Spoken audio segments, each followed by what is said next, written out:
All right, everyone. Welcome.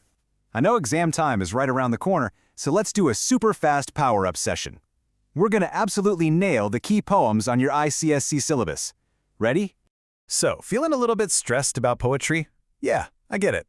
But don't you worry. We are going to fix all of that confusion and get your confidence way up right now. Okay, let's just dive right in. Okay, first up on our list, Haunted Houses by H.W. Longfellow.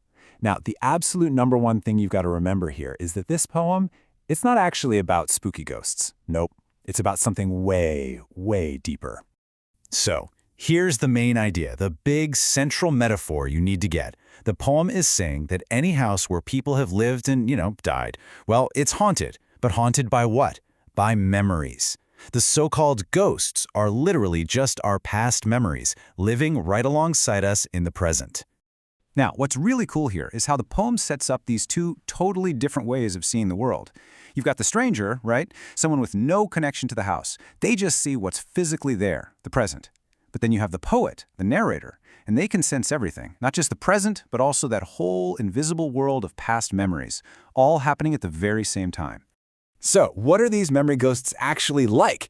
Well, the poem spells it out for us. They're totally harmless, they're quiet, and they're invisible.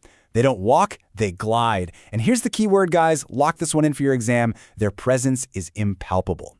That just means you can feel them, emotionally, but you can't actually touch them. Then the poem kind of shifts gears and gets a little more philosophical. It paints this picture of our physical world being surrounded by a spiritual one.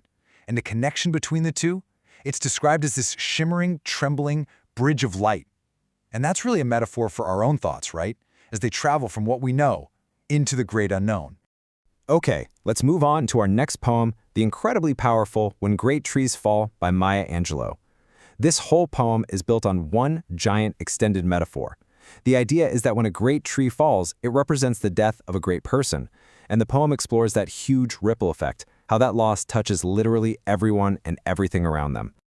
So the poem basically walks us through this whole journey of grief, and it's just beautifully done. First, you get that initial shock and pain. The poem says, "The rocks shudder."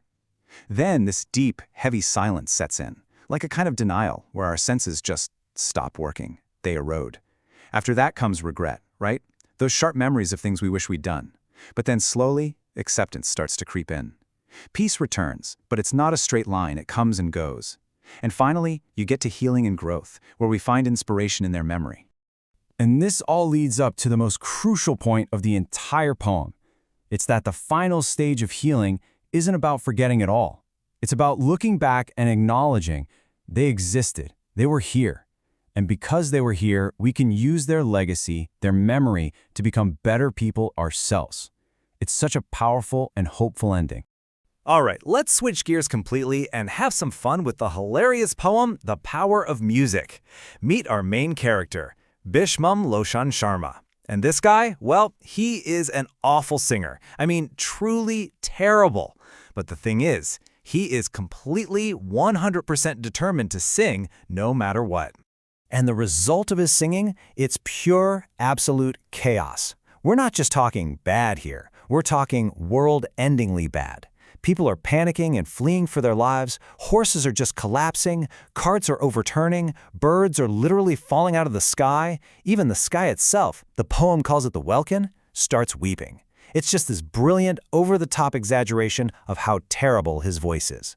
So just when you think it can't get any worse, when all hope is lost, a hero arrives, and it is a goat.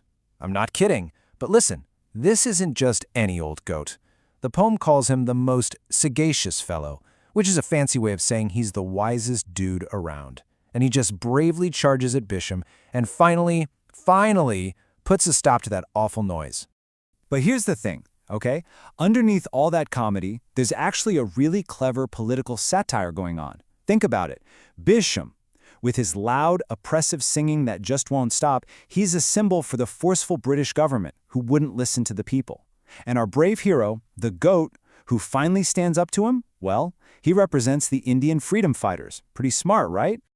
Okay, we're in the home stretch. This is your final exam toolkit. a super quick, rapid-fire round of the most important poetic devices you'll find in these poems. You absolutely need to know these for the exam, so listen up. First up, metaphor. That's a direct comparison without using like or as. And the easiest one to remember, for sure, is how the haunted houses are a metaphor for our past memories. Next, we've got personification. This is just when you give human qualities to things that aren't human. The perfect example is from Haunted Houses, that line where the graves stretch their dusty hands. Obviously, graves don't have hands, so that's giving them a human action. And finally, hyperbole. That's just a fancy word for extreme exaggeration, usually for a dramatic or funny effect. And the power of music is just loaded with it.